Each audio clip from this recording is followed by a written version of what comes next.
در یک عصر سرد کابل، خبر تلخ و ناگهانی قلب جامعه ورزشی را لرزاند.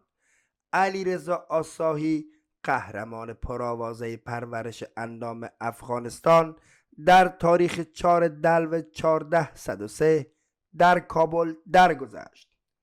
او که در سال 1352 در کابل متولد شده بود، با تلاش های خستگی ناپذیر خود موفق شد افتخارات بزرگ را برای پرورش اندام افغانستان به دست آورد.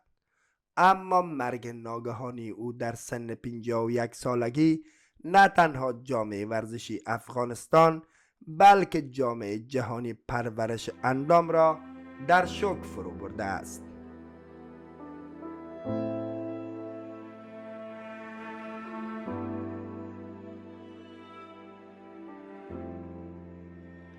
علیرضا آساهی از معدود ورزشکاران بود که توانست پرچم افغانستان را در صحنه‌های جهانی به اهتزاز درآورد.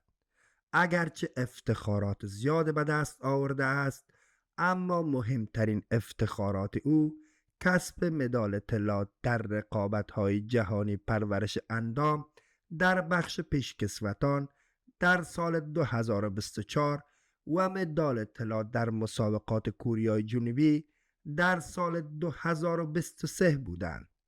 او افتخار دریافت سند مربیگری از فدراسیون جهانی پرورش اندام را در کارنامه داشت.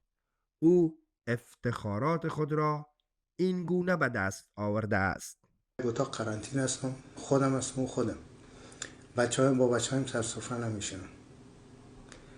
و این که من سینه مرغ میخورم و اونا یه غذای ساده، خیلی برام سخته.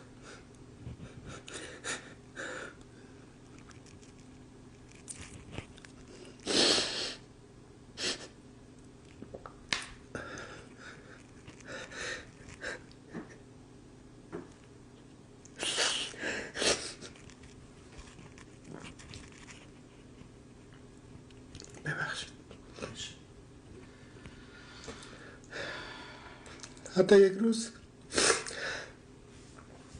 من رفتم تمرین، مادرش میگفت دیگه سینه مرغ نداری. گفتم خدا کریمه. و وقتی برگشتم دیدم که همون سهمیه رژیم رو آورد. گفتم خب چرا با من شوخی میکنی؟ این موقعیت من تحمل شوخی رو ندارم. این سینه مرغ که داشتیم تو چرا گفتی نداری؟ گفت یک لحظه صبر کن. تو بچه های من صدا کردن، کیهان آرمان گفت بابا با مادر دعوا نکن،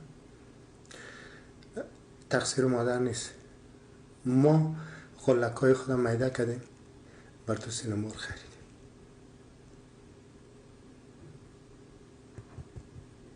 من با این حالت قهرمانی رو به دست آوردم.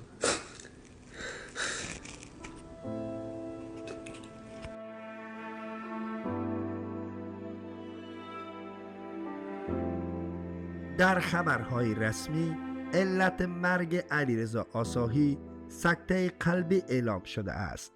با این وجود مرگ علیرضا آساهی بار دیگر بحث‌هایی را در مورد تأثیر استفاده از هورمون‌ها و مکمل‌ها در میان ورزشکاران پرورش اندام برانگیخته است. در پرورش اندام مدرن استفاده از هورمون‌های آنابولیک و مکمل‌های کیمیایی به یک رویه رایج تبدیل شده است، به خصوص در رقابت‌های سطح بالا. این مواد اگرچه باعث افزایش حجم عضلات و قدرت بدنی می‌شوند، اما خطرات جدی مانند سکته قلبی، مشکلات کلیوی و کبدی و حتی مشکلات روانی را به همراه دارند.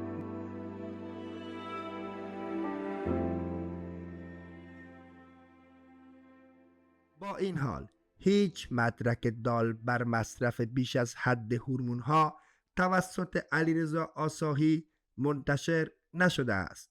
خانواده و نزدیکان او نیز تا کنون در این مورد اظهار نظر نکرده‌اند. ممکن است مرگ او به دلایل دیگر اتفاق افتاده باشد. مرگ ورزشکاران مانند علیرضا آساهی باعث شده است که بار دیگر نگاه ها به سمت چالش های پرورش اندام حرفه‌ای معطوف شود. این رشته ورزشی اگرچه ظاهراً بر پایه سلامت و زیبایی فیزیکی بنا شده است، اما در بسیاری از موارد ورزشکاران را به سمت مصرف مواد مضر سوق می دهد. علیرضا آساهی با تمام افتخارات و تلاش هایی که برای سربلندی افغانستان انجام داد، الگویی بی‌بدیل برای جوانان کشور بود. او نماد تلاش، پشتکار و امید بود و با عملکرد درخشان خود توانست نام افغانستان را در رقابت‌های بین المللی ثبت کند. در حالی که ورزش افغانستان سوگوار از دست دادن یکی از درخشانترین چهره‌های خود است، این پرسش همچنان باقی است که آیا استفاده از هورمون‌ها و مکمل‌های شیمیایی در رشته‌های ورزشی مثل پرورش اندام به درستی مدیریت می‌شوند؟ شاید برای پاسخ به این سوال رویکردهای پیشگیرانه‌ای صورت گیرد و یا هم خیر. روحش شاد و یادش گرامی باد.